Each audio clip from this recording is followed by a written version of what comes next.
कितने दुर्भाग्य की बात है कि बिहार में बड़े बड़े माफिया जो हैं वो फल फूल रहे हैं और पढ़े लिखे बच्चों पर जो बिहार का भविष्य है उन पर पुलिस लाठियां बरसा रही है। बच्चे जो अभ्यर्थी जो हैं वो फुटबॉल बन गए हैं। इधर से एक लात पड़ती है बीपीएससी की, दूसरी लात पड़ती है शिक्षा विभाग की। पलटू राम जो कि माफिया डॉन के चपरासी बने हुए हैं, 6 महीने बाद चुनाव है। इतना भी नहीं अहंकार पाल लीजिए कि बिहार के सारे बेरोजगार एक हो जाएं और मुख्यमंत्री को बेरोजगार कर दें। बिहार में लाखों लाख शिक्षक बहाली का सरकार दावा कर रही है और इसी बीच जब थर्ड फेज की बहाली वाले शिक्षक अभ्यर्थी यह मांग करते हैं कि हमें भी सप्लीमेंट्री रिजल्ट दिया जाए फर्स्ट फेज की बहाली को देखते हुए उसके तर्ज पर, तो शिक्षा विभाग सीधे सीधे उन अभ्यर्थियों की मांगों को दरकिनार करते हुए नजर आती है और यह साफ तौर पर कहती है कि ऐसा नहीं हो सकता है।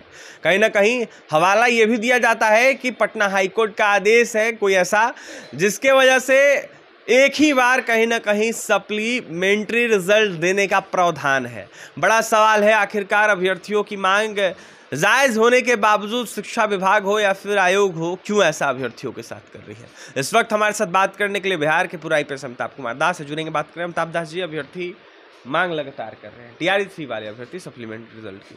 लाठीचार्ज भी कुछ दिन पहले हुआ था सीएम हाउस के बाहर, कैसे देख रहे, क्या कहेंगे इस मांग को? बहुत दुर्भाग्यपूर्ण है ये लाठीचार्ज। देखिए अभी 5-6 रोज़ पहले जो मुख्यमंत्री आवास है एक अणे मार्ग, उसके सामने टीआरई 3 के अभ्यर्थी आए थे और उनका बिल्कुल शांतिपूर्ण प्रदर्शन था। मैंने देखा था वीडियो में, एकदम शांतिपूर्ण प्रदर्शन था। लड़के लड़कियां सभी थे और उन पर पुलिस ने बहुत बेरहमी से लाठियां बरसाई। एक लड़की तो बेहोश हो गई।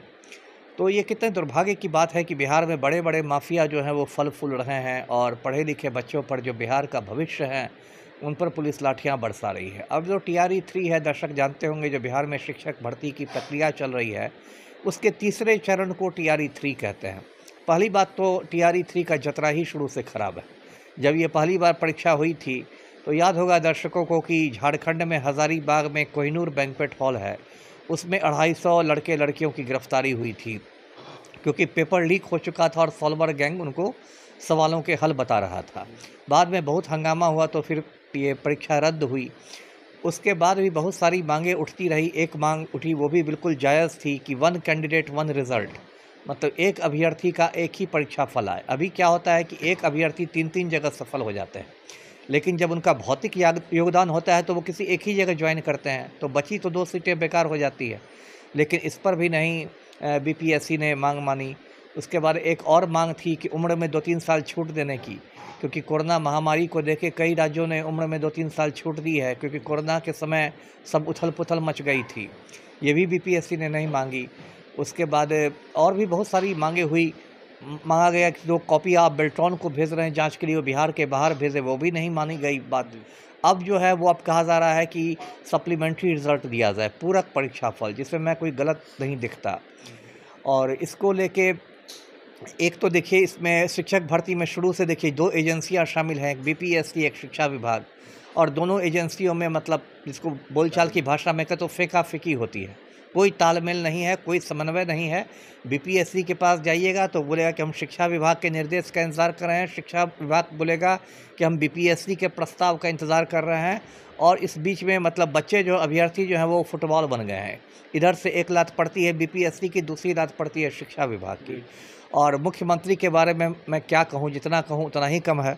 पलटू राम जो कि माफिया डॉन के चपरासी बने हुए हैं वो बिल्कुल संवेदनहीन हो गए हैं, जबकि खुद पलटू राम छात्र आंदोलन की ही उपज है। 1974 में जो छात्र आंदोलन हुआ था उसी से उन्होंने राजनीति की शुरुआत की थी, और आज इतने संवेदनहीन हैं कि बच्चे पिटा रहे हैं सड़कों पर और वो 5 मिनट का समय भी नहीं देते हैं उनसे मिलने के लिए।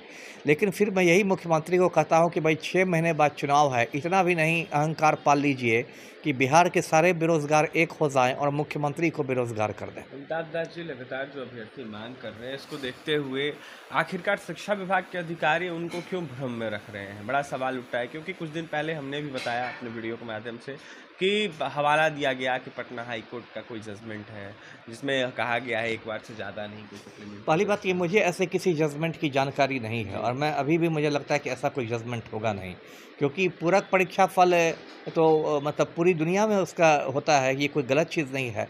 ये मुझे लगता है ऐसे व्हाट्सएप यूनिवर्सिटी का ज्ञान है कि ऐसा कोई है। यदि ऐसा कुछ है तो पटना हाई कोर्ट के उस जजमेंट को शिक्षा विभाग अपने वेबसाइट पर डाल दे, मैं भी देखूंगा, आप भी देखेंगे, है ना। ये कहना, गोलमोल कहना कि ऐसा कुछ है? ऐसे तो नहीं सरकार चलती है ना। असल समस्या देखिए क्या है कि बिहार में बिल्कुल अराजकता फैली हुई है। हर में अराजकता। यदि आप बीपीएससी की टीआरई 3 की बात करें, सिपाही भर्ती की परीक्षा में भी पेपर लीक हो रहा है। आप दूसरी कोई बात करते हैं, बीपीएससी के 67वीं संयुक्त परीक्षा में पेपर लीक हुआ। 70वीं बीपीएससी को लेके कितना दिन आंदोलन चला, 3-3 बार लाठीचार्ज हुआ। तो जिसको कह सकते हैं कि पूरी तरह अराजक स्थिति है, यहाँ कोई किसी की नहीं सुन रहा है ना। पलटू राम अपना पलटी मारने में लगे हुए हैं, सीट शेयरिंग की बात कर रहे हैं। भाजपा वाले सीट शेयरिंग की बात कोई चाह रहा है कि हम ऑपरेशन सिंदूर के नाम पर ही चुनाव जीत लें। किसी को बच्चों के भविष्य से रत्ती भर भी मतलब जुड़ाव नहीं है। देखिए, किसी को बच्चों के भविष्य से रत्ती भर भी जुड़ाव नहीं है और ऐसे में अभ्यर्थियों के साथ जो हो रहा है वो बिल्कुल उचित नहीं है। बिहार के पूर्व आईपीएस अमिताभ कुमार दास ने बिहार सरकार को, नीतीश कुमार को, शिक्षा विभाग को और बीपीएससी आयोग पर जमकर निशाना साधा है और यह साफ तौर पर कहा है कि बिल्कुल अभ्यर्थियों की उचित मांग है। हर राज्यों में कहीं ना कहीं सप्लीमेंट्री रिजल्ट जैसा प्रावधान रहता है और ऐसे में बिहार में अगर अभ्यर्थी मांग कर रहे हैं तो क्या गलत है? अभ्यर्थियों की मांगे जायज़ है, उनकी मांगों को सुना जाना चाहिए, उनकी मांगों को पूरा करना चाहिए, न कि लाठी उन पर बरसाना चाहिए। पटना से सहयोगी विकास के साथ अभिषेक की रिपोर्ट।